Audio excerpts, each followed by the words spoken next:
આ તરફ સ્થાનિક સ્વરાજની ચૂંટણી ગમે ત્યારે જાહેર થવાની સંભાવનાઓ છે અને આ માટે રાજકીય પક્ષો ચૂંટણી લડવા સજ્જ બન્યા છે।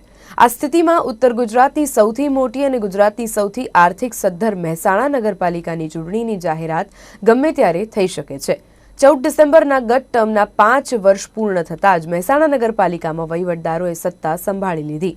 મહેસાણામાં ભાજપ અને કોંગ્રેસ બે મુખ્ય રાજકીય પક્ષો વચ્ચે ચૂંટણી જંગ યોજાઈ શકે ત્યારે બંને રાજકીય પક્ષોએ આગામી ચૂંટણીમાં પાલિકાની સત્તા હાંસલ કરવાનો દાવો કર્યો છે। મહેસાણા જિલ્લો વર્ષોથી ભાજપનો ગઢ માનવામાં આવે છે, પરંતુ વર્ષ 2015માં પાટીદાર અનામત આંદોલનને પગલે મહેસાણા જિલ્લામાં ભાજપનો ગઢ ભય ભેગો થઈ ગયો હતો। તેમાં પણ મહેસાણા નગરપાલિકામાં ભારતીય જનતા પાર્ટીની હાર થઈ હતી અને કુલ 11 વોર્ડમાં 44 નગરસેવકો વળી નગરપાલિકામાં કોંગ્રેસના 29 નગરસેવકો અને ભારતીય જનતા પાર્ટીના 15 નગરસેવકોએ વર્ષ 2015ની ચૂંટણીમાં વિજય મેળવ્યો હતો।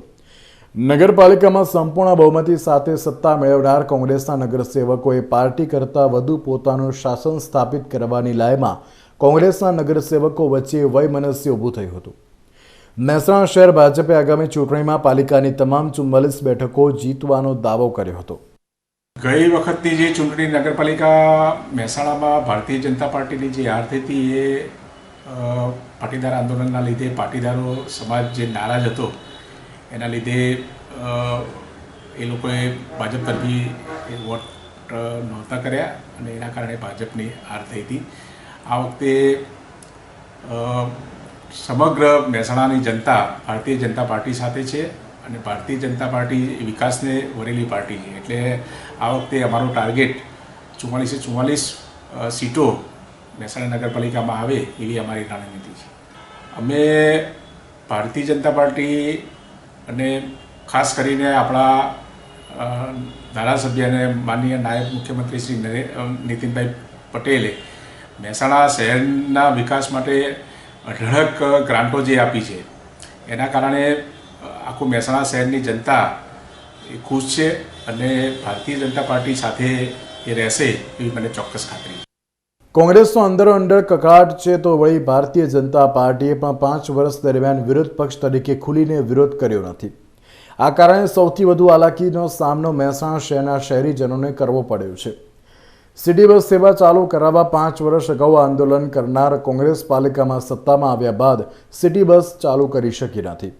મહેસાણા નગરપાલિકામાં ભારતીય જનતા પાર્ટી 44 બેઠકો જીતનો દાવો કરી રહ્યું છે તો વળી સામે પક્ષે નવીન નિમણૂક પામેલા મહેસાણા શહેર કોંગ્રેસના પ્રમુખે જીતનો વિશ્વાસ વ્યક્ત કર્યો છે।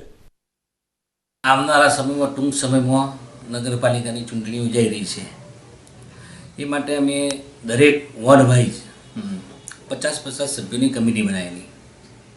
વોર્ડ પ્રમુખ દરેક વોર્ડના એક પ્રમુખની રચના કરેલી। વોર્ડ પ્રમુખના નીચે 10-10ની બીજી 3 મહામંત્રી, 3 ઉપપ્રમુખ અને 4 મંત્રી એવા નિમવાના। એમ કરીને અમારું સંગઠન એ રીતે અમે મજબૂત કરીને બજારમાં ચાલી રહ્યા છીએ કે આવનારા સમયમાં અમે નગરપાલિકા બિલકુલ નગરપાલિકાની ચૂંટણીમાં ચોક્કસ રીતે વિજય મેળવીશું અને ફરીથી અમારું કોંગ્રેસનું બોર્ડ બનાવીશું।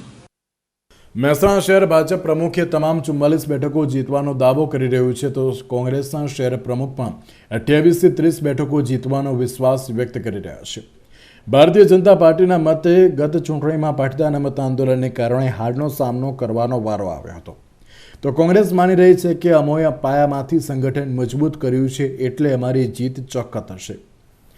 ભાજપ અને કોંગ્રેસના જીતના દાવા વચ્ચે બંને રાજકીય પાર્ટીઓએ પાલિકા ચૂંટણીની તૈયારીઓ શરૂ કરી છે અને આગામી ફેબ્રુઆરી માસમાં યોજાવાની સંભાવના પણ માની રહ્યા છે।